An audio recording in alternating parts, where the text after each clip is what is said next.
আসসালামু আলাইকুম। চলে আসছি উর্মিলা কিচেন থেকে। আজকে আমি একটি রেসিপি তৈরি করব। আপনারা তো বুঝতেই পেরেছেন এটা বরিশালের একটা বিখ্যাত খাবার জলটোবা। সেই রান্নাটার জন্য আমি কিছু চিংড়ি মাছ বেটে নিচ্ছি। চিংড়ি মাছগুলো একদম ছোট সাইজের ছিল, আর চিংড়ি মাছগুলো বেছে ভালোভাবে আমি বেটে নিয়েছি। বাটাটা প্রায় কমপ্লিট হয়ে গিয়েছে। তারপর আমি একটু লবণ দিয়ে ভালোভাবে মাখিয়ে সেটা আমি একটা পাতিলে তুলে নিচ্ছি। এরপর আমি জলটুবাটার জন্য কিছু সবজি দিয়ে আজকে এটা রান্না করব। কি জানি এভাবে রান্না করে কিনা। আমি আজকে এটা বেগুন দিয়ে রান্না করব, তাই আমি কিছু টমেটো কেটে রেখেছি আর কয়েকটা আমি বেগুন নিয়ে নিয়েছি। বেগুনগুলো নিয়ে আমি একটু কেটে নিচ্ছি। তারপর আমি এই যে দুই ফালি করে করে বেগুনগুলো কেটে তারপর ধুয়ে নিয়ে নেব। বেগুন কাটাটা প্রায় কমপ্লিট হয়ে গিয়েছে। তারপর আমি একটা পাতিলের মধ্যে সবগুলো উপকরণ নিয়ে নেব। এখন এই জলটুবা রান্নার জন্য যে বেগুন নিতে হয় আসলে আমি জানি না। আমি নিজে থেকে বেগুনটা নিয়েছিলাম, নিয়ে রান্নাটা করেছি, কিন্তু খেতে বেশ ভালোই লেগেছিল। এরপর আমি দিয়ে দিয়েছি কয়েকটা কাঁচামরিচ আর টমেটো কুচি দিয়ে দিয়েছি একটা।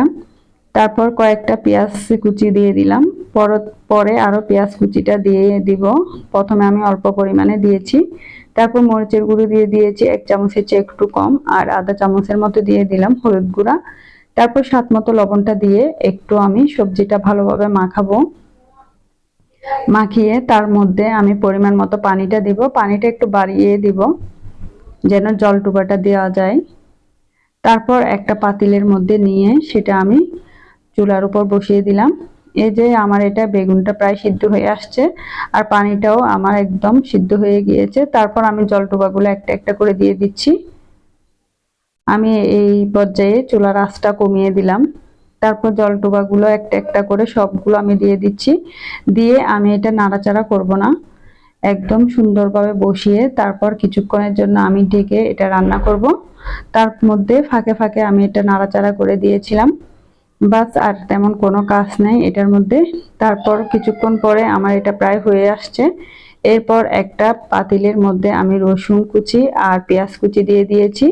এখানে কিন্তু আমার কারেন্টটাও চলে গিয়েছে, তাই একটু অন্ধকার হয়েছে। তারপর আমার মেয়েকে বললাম যে একটু লাইটটা ধরো। তারপর আমি চুলার মধ্যে এটা বাগারে দিয়ে দিচ্ছি।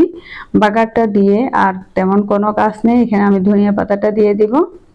দিয়ে বাস, এটা আমি গরম গরম খেয়েছি। আমি এটা লোভ সামলাতে পারিনি, খেতে কিন্তু এত মজাদার হয়েছিল বলার মতো না।